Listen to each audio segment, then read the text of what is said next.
La famille, nous espérons que vous allez bien. Nous venons avec cette courte vidéo continue avec cette série d'enseignements sur les songes et les rêves. Avant tout, on va prier. Seigneur Saint-Esprit, nous soumettons à toi. Conduis-nous dans la puissance de Saint, dans ta puissance au nom de Jésus-Christ. Amen. Aujourd'hui, on va parler sur comment ce qu'il faut faire quand on retient un songe le matin ou la nuit. Avant tout, on va d'abord lire un passage biblique qui est trop clair pour nous expliquer cela. La Bible dit ceci: la première année de Belshazzar, roi de Babylone, Daniel eut un songe et des visions de son esprit pendant qu'il était sous sa couche. Ensuite, il écrivit les songes et raconta les principales choses. On dit il écrivit les songes et raconta les principales choses. Ce qu'il faut faire en premier lieu, c'est écrire les songes. En deuxième lieu, c'est raconter les songes. Pourquoi écrire les songes? Nous savons une expression qui dit les paroles s'envolent, les écrits restent. Pourquoi les écrits restent? Parce que les écrits nous permettent la conservation de quelque chose. Et cela va te permettre à garder pendant longtemps la vision ou les songes, au point que quand la chose va s'accomplir, tu sauras retourner sur ce que tu avais écrit.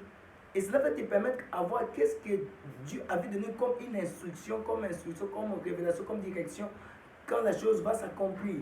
Et tu sauras comprendre que ici, tu m'avais dit ça, je dois appliquer ça, parce que tu auras une sagesse dans la composition. Surtout si tu as eu aussi l'interprétation, ça pourra t'aider dans les jours à venir.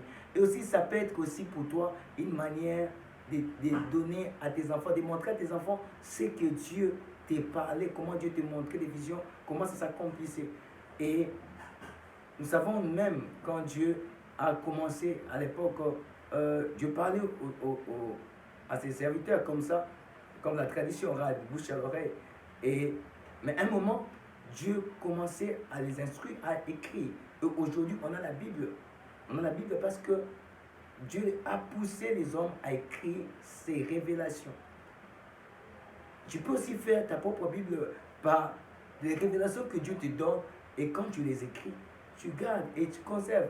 Tu as tout un carnet de messages, un cahier de songes. Et comme conseil gratuit, je vous demanderai, avant de dormir, ne dormez pas seulement comme ça.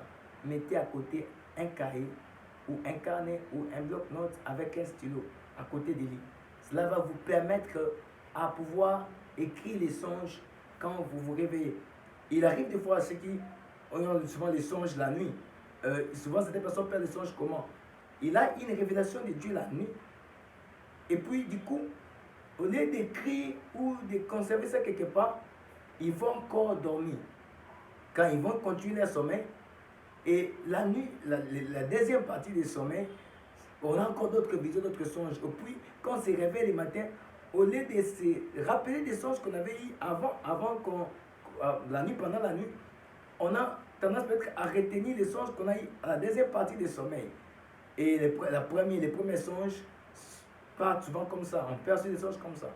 Donc quand tu écris les songes, et puis tu continues ton sommeil, tu pourras encore écrire d'autres songes que tu auras après. C'est une bonne manière de conserver les songes, parce que la mémoire est rebelle. Et tu peux dire que ok, je retiens les rêves, je garde, et pendant un temps, et bon. Après, tu vas perdre ça de la tête. Tu auras plusieurs rêves chaque jour, et tu ne sauras plus te rappeler de certains songes. D'où écrire, c'est très très important. Souvent, quand nous allons à l'église, on a souvent des blocs-notes, on a souvent des carnets, parce qu'on se dit que Dieu va nous parler par les pasteurs, on va écouter Dieu, on se dispose avec les carnets. De la même manière que tu te disposes avec les carnets quand tu vas à l'église, de la même manière que tu dois aussi disposer un carnet, un bloc-notes pendant ton sommeil. Quand Dieu voit ça, ce sont des cultures ou des dispositions qui démontrent à Dieu que des personnes qui ont l'attente d'écouter Dieu. Si tu pries et que tu n'as pas les carnets, donc tu ne t'attends pas à écouter Dieu. C'est ainsi que tu n'as pas écouté, parce que tu vas conserver ça comment? Quand tu dors, tu n'as pas ton carnet, tu ne t'attends pas à écouter Dieu dans ton sommeil. Et ça sera important pour toi d'avoir un carnet ou un bloc-notes pour écrire les songes pendant la nuit ou le matin. Ça va t'aider à conserver. Aussi, La deuxième chose que je veux dire, c'est ce que la Bible explique ici. On dit, Daniel raconta les songes. Raconter les songes, c'est... Il y a une répétitrice qui m'intrigue des fois, ou à plusieurs reprises. J'ai souvent entendu certains prédicateurs prêcher sur ça. Et aussi, même certains chanter sur ça aussi. Et cela a suscité une forme de crainte, de peur sur certaines personnes. Déjà, ils se disent que je ne peux pas raconter mon songe parce que Joseph, ses frères Joseph l'avaient pris en haine parce qu'il avait raconté son songe. J'évite que les gens me prennent en haine ou me détestent parce que je raconte mon songe, tout ça. Non, c'est faux, c'est archi faux. Qui vous a dit que le frère de Joseph l'avait détesté à cause des songes? Non. C'était pas ça. Lisez bien la Bible, on va lire ça.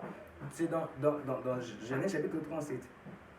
La cause de la haine de ses frères, c'était pas d'abord des songes.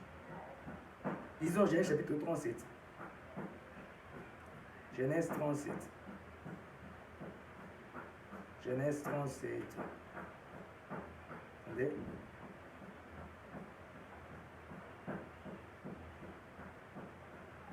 Genèse 37, les versets 3 jusqu'au verset 4. On dit ceci. Israël, c'est Jacob, aimait Joseph plus que tous ses autres fils, parce qu'il avait eu dans sa vieillesse. Et lui fit une tunique de plusieurs couleurs. Écoutez la suite. On dit, ses frères virent que leur père l'aimait plus que eux tous. Ils les prirent en haine. Ils l'ont pris en haine parce que leur père aimait plus Joseph par rapport aux autres. Cet attachement ou cette différence d'amour à l'égard des autres, ce qui a poussé, ce qui était la base ou la cause de haine de ses frères à son égard, ce n'était pas d'abord les songes. Je vous dis une vérité, quand quelqu'un te déteste, tout ce que tu feras, surtout si ce sont des bonnes choses, ce qui viendra après va amplifier la haine. La cause de la haine de ses frères, ce n'était pas d'abord les songes. On dit ceci, on continue, on dit, il ne pouvait, il ne pouvait lui parler avec amitié. Joseph fit un songe et il les raconta à ses frères, qui les haït encore davantage. Les songes étaient un amplificateur de haine. Parce que comme j'ai dit, si quelqu'un te déteste, tout ce qui est à toi, il va les détester. Tout ce que tu feras, il va les détester. La cause de la haine de ses frères, c'était pas les songes. Arrêtez de donner cette prédication, dire que raconter les songes, ça va susciter la haine, ça va créer des problèmes, ça va créer des jalousies. C'est faux, c'est archi faux. Je vais vous donner un avantage de raconter les songes. On raconte les songes, pourquoi?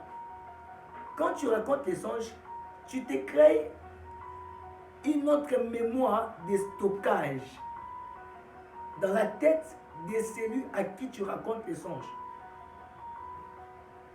C'est pour ça que je rêve là. Tu es marié, tu te réveilles, tu parles à ta femme, regarde, j'ai vu ça pendant qu'on dormait. En fait, c'est une manière de conserver. C'est comme tu as stocké ton songe quelque part dans la tête d'une autre personne.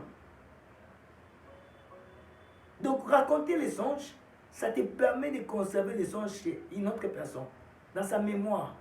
Moi, il m'est arrivé à plusieurs reprises quand les gens me racontent les songes, je donne l'interprétation, ça passe. Et si la personne est trop proche de moi, et quand je vois la chose s'accomplir, peut-être que la personne n'est pas consciente que la chose s'est accomplie, il vit déjà l'accomplissement d'un rêve. Je viens nous rappeler, tu vois, ce que tu vis là, c'est ce que tu m'avais raconté l'autre fois. C'était un songe, comme ça, tu te rappelles, tu te souviens de ces songes. Et la personne va se rappeler, ok, c'est ça les songes. Et puis, il va prendre des dispositions sur ce que tu m'avais dit. Donc, raconter les songes ne va pas citer la haine. D'ailleurs, si ça cite la haine, qu'est-ce que la haine là a fait? D'ailleurs, ça a poussé Joseph à arriver à vivre l'accomplissement des rêves. On l'a détesté, et puis on l'a vendu, et puis enfin, il a vécu l'accomplissement. Si ça cite même la haine là, c'est une bonne chose, ça sera une très bonne chose, parce que la haine là pourra aussi t'amener à vivre l'accomplissement. Si tu vas vivre la réalité de Joseph, de la haine des personnes auprès de qui tu vas parler des songes, sache-les que Dieu va aussi faire en sorte que par cette haine-là, tu vives aussi l'accomplissement de tes songes. C'est une fausse conception. Crée-toi des mémoires, des stockages en racontant les songes. Et ça va beaucoup t'aider dans les jours à venir. Et pour citer, je crois que j'ai déjà parlé de ça. Comme je disais, même quand tu te réveilles là, tu n'as pas peut-être qu'un carnet ou quelque chose à côté. Prends ton téléphone, parle, mets en audio des songes pour conserver. Et puis après, quand tu achèteras les carnets ou un bloc-notes, tu pourras écrire ça. Et ça pourra t'aider à conserver. C'est ce que je voulais dire, ce qu'il faut faire aujourd'hui. Que Dieu vous bénisse.